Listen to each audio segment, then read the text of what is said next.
सोलापुरातील हिंगुलांबिका देवी मंदिरामध्ये आज शाकंभरी नवरात्रोत्सव जे आहे ते स्थापन करण्यात आलेलं आहे आणि त्या निमित्ताने आपण पाहतोय धार्मिक विधी ज्या आहेत या संपूर्ण मंदिरामध्ये सुरू आहेत आणि शाकंभरी पौर्णिमेनिमित्त आपण पाहतोय या खरं तर देवीच्या मंदिरामध्ये जवळपास 6000 किलो फळांची आरास जी आहे ती देवीला करण्यात आलेली आहे। आपण पाहतोय सफरचंद असतील, मोसंबी आहे, संत्रा आहे, त्याचबरोबर अननस आहे, अशी विविध फळं जेवढी फळं उपलब्ध आहेत ही सर्व फळं जी आहेत या ठिकाणी या मंदिरामध्ये त्याची आरास जी आहे ते करण्यात आलेली आहे।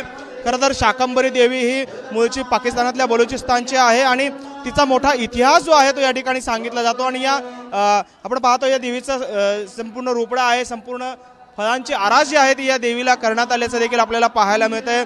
खरं तर अतिशय मनमोहक असं रूप जे आहे हिंगुलांबिका देवीचं ते आपल्याला पाहायला मिळतंय आणि या देवीचा नक्की इतिहास काय आहे, ही फळांची आरास कशासाठी केली जाते या संदर्भात बोलण्यासाठी आपल्यासोबत गुरुजी आहेत।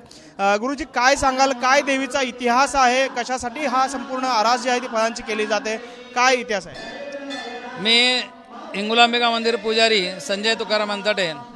आज आपल्या इथे मंदिरामध्ये आपण दरवर्षी शाकंभरी नवरात्रोत्सव साजरा करतोय।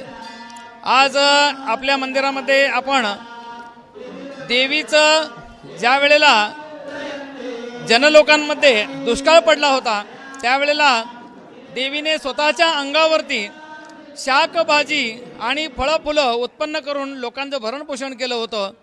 त्यामुळे हे 9 दिवस नवरात्र समजून आपण देवीची शाकंभरी देवी म्हणून तिची पूजा करतो आणि तिला संपूर्ण अंगावरती परत एकदा फळ फुलं आणि भाज्या यांनी युक्त तिला आपण पूजा करत असतो। आपलं हे हिंगुलांबिका मंदिर 127 वर्ष जुनं आहे आणि आपण तेव्हापासून शाकंभरी नवरात्र साजरा करत असतो। पण आता फार मोठ्या प्रमाणात भक्तगण येत असतात, त्याच्यामुळे फार मोठ्या प्रमाणात आपण साजरा करतो। सकाळी देवीला उठवून आपण महाभिषेक करतो, त्यानंतर महाआरती होते आणि नवचंडी यज्ञ होऊन महाप्रसादाचा वाटप होत असतो।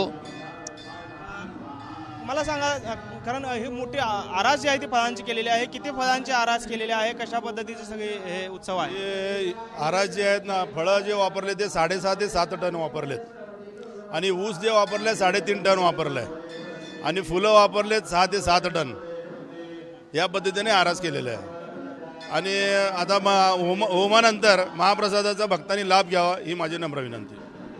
आपण पाहतोय की खरं तर 127 वर्ष झालं खरं तर बलुचिस्तान येथून हे देवीची मूर्ती जी आहे ती या ठिकाणी आणण्यात आलेली आहे आणि इथे स्थापना तिची जी आहे ती केलेली आहे। खरं तर मूळची पाकिस्तानात असलेले देवीचे हे मंदिर जे आहे ते आता या ठिकाणी स्थापन केलेलं आहे आणि मोठ्या प्रमाणात उत्सव जो आहे तो या ठिकाणी साजरा होत असल्याचं आपल्याला पाहायला मिळत आहे। कॅमेरामन विनोद हुनाबादकर सह सागर सुरवसे, TV9 मराठी, सोलापूर।